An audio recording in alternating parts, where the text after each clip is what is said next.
Hello. Today we will be talking about the Byzantine, medieval, Islamic, Indian, and Chinese art and architecture similarities and differences. And today, who will be joining with us will be Leslie, Nayeli, and Gina. But beforehand, we will be going to a commercial break. Did the Byzantines eat honey buns? Where is she?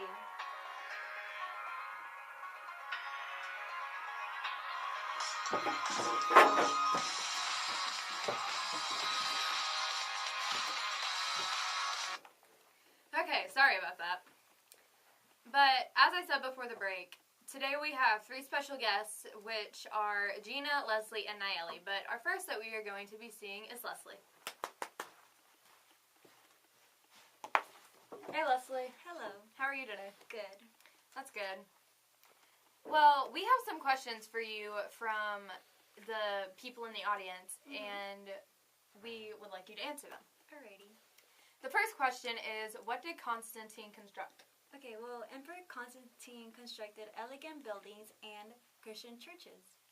That's interesting. Yeah. What did Justinian builders create? Justinian builders created a huge, humongous church, which was the Hagia Sophia. That's interesting. And then, what were the Justinian's contributions to the Byzantine Empire? To the Byzantine Empire? Yes. Well, there's a tradition of icon paintings, which was of saints and religious figures. That's interesting. And what normally was on the icon paintings? It was normally like saints and saints about religion and just religious figures. That's cool. Yeah. Okay. Well, thank you. And by the way, she wrote this book, and if you want to get it, you can buy it. And we will be going to another commercial break now. Bye. The medieval time period.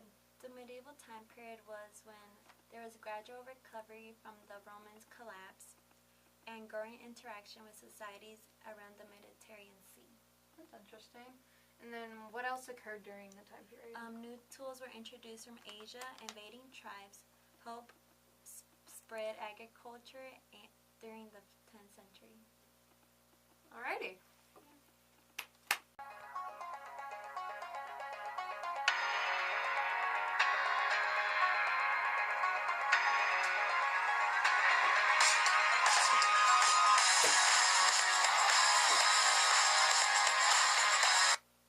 And we're back. So, before the break, we heard from Leslie about medieval and Byzantine empires. So, now we are going to Gina about Islamic.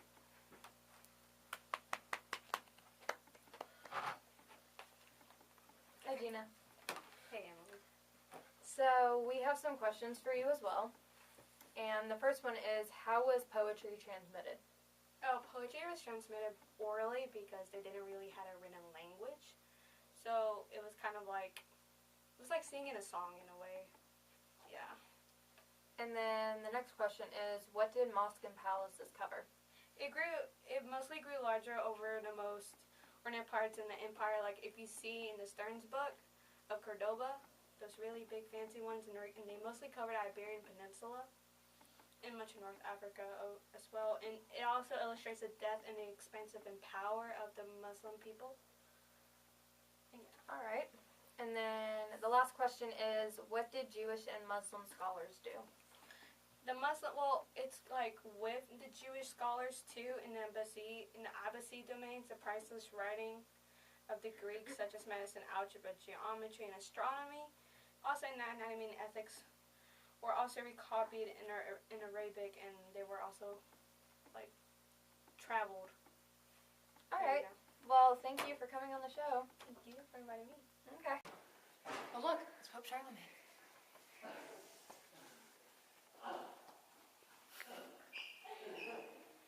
He does whatever he wants.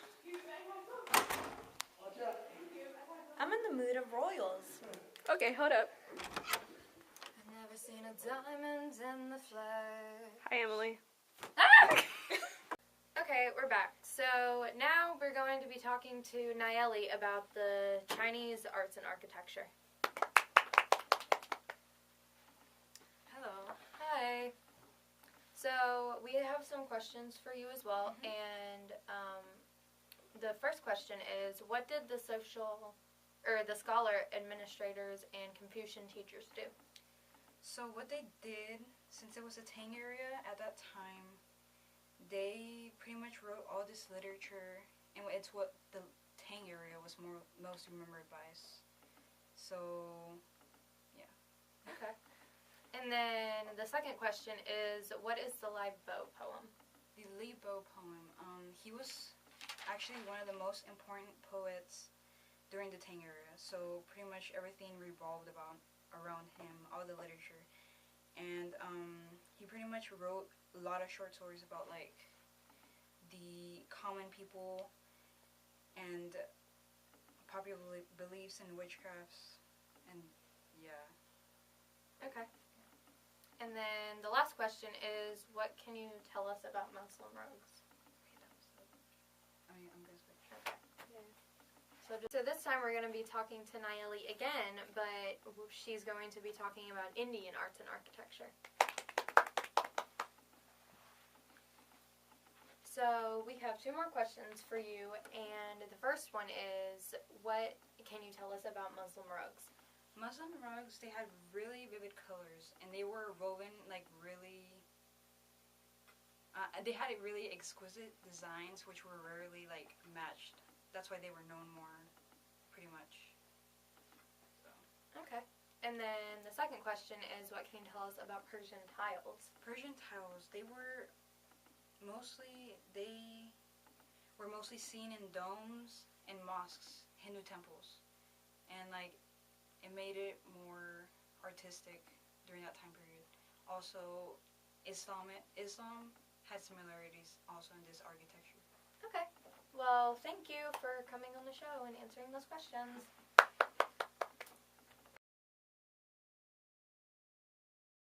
Okay, so we're now going to compare Islamic and medieval. There you go. Yeah.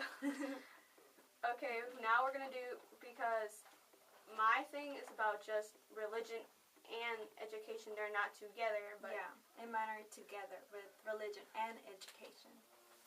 They had a dispute over it because they believed that religion was the key to everything, but then all the scholars are like, no, because this happened if you don't do this, and that's why they got into a whole dispute over it. And by the 19th century and 10th century, schools began to form around important cathedrals, which are like churches, and it was like a church, but it was also a school where students would go and learn about God and stuff. And during the medieval ages, they had separate languages, which involved Germanic and Latin language. Yeah. What else? My language was about the language of law, religion, and natural sciences, but the education part was like they had a dispute. I could say that. Yeah. Yeah, like separate. Because they had scientific discoveries of an investigation, new technologies, and of course all the math stuff like algebra and geometry.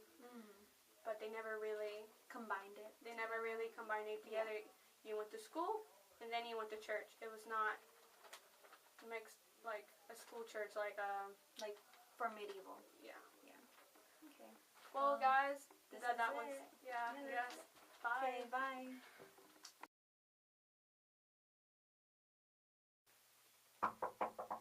There's an anonymous question. They still want to learn more about Chinese and Islam.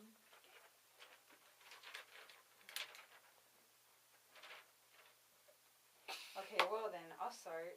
Bibo, one of the most famous poets in post-classical China, during post-classical China. Well, yeah, most of his poetry emphasized nature, which was good and essential for life, for all humans. No. I think Okay, so one of the poems that I'm doing is about 1001 Nights. I don't think people like that personally. I think people like love stories, tragedies, comedies, poems, all that. It's like stories in one. Hold on. Nature is essential for life. Like I said, As I repeat, it's And- boring. it motivates people to find that more calm, or have a more calm mindset, and find that comfort in life. His poetry is like really emphasizing nature, and I think that's really important. Well, I could see why because of that, but mine's just like part of religion of everyday lives. I don't think the lower class people are going to enjoy that like as we do, like as I do. I think people are going to see all the sides, and it's not really specifically for anyone. It can be told for anyone. Okay, then.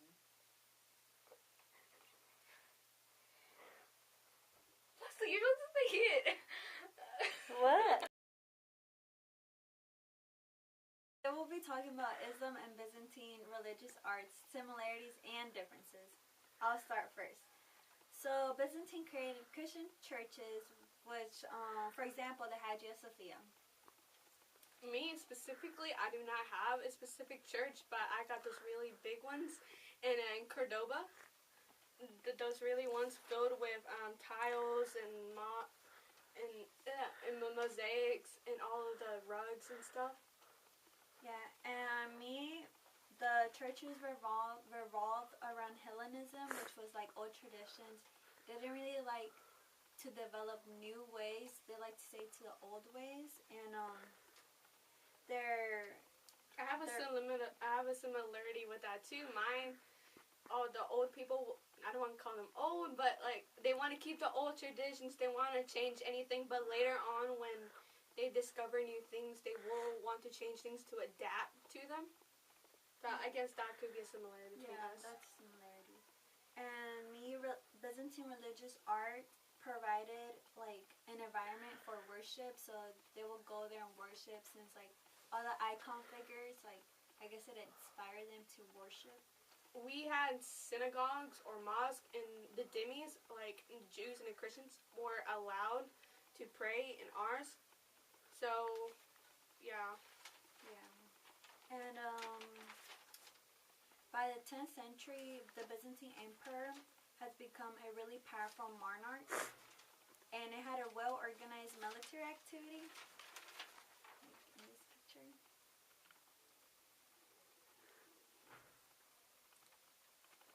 For us, it was not really like that. It was tribes, like with the Bedouins, they believed in animism and then polytheism.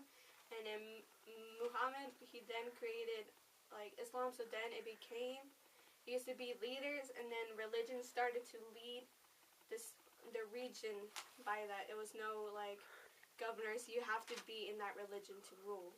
Yeah, and with me, the church was like the head state, like head government. It governed everybody. But didn't it later decline because he then crowned? It later declined. Because Justinian was crowned. Yeah, so it declined. And that's all I have. I guess, okay, one more similarity left. She has the Bible. Oh, I have the Quran. Yeah. So that could be the holy books of That the stuff. Yeah. a huge difference. No, it's not really a huge difference. It could be similar because it's the one book. True. And then I have the 5 pillars, which is you have to, where is it? You have to confession of faith, pray 5 times a day, and to fast during Ramadan, and to go to the Zakat. And then you have to go do the Hajj, which is pilgrimage to the holy city. True. And I had the 10 Commandments, and just basically told you what to do, what not to do. Well, I guess that will wrap up for that's it. this. Thank you for watching. Goodbye. Bye. Hey guys, so that was our show. I hope you enjoyed Nayeli, Leslie, and Gina and their information about the arts and architecture. I will see y'all next week.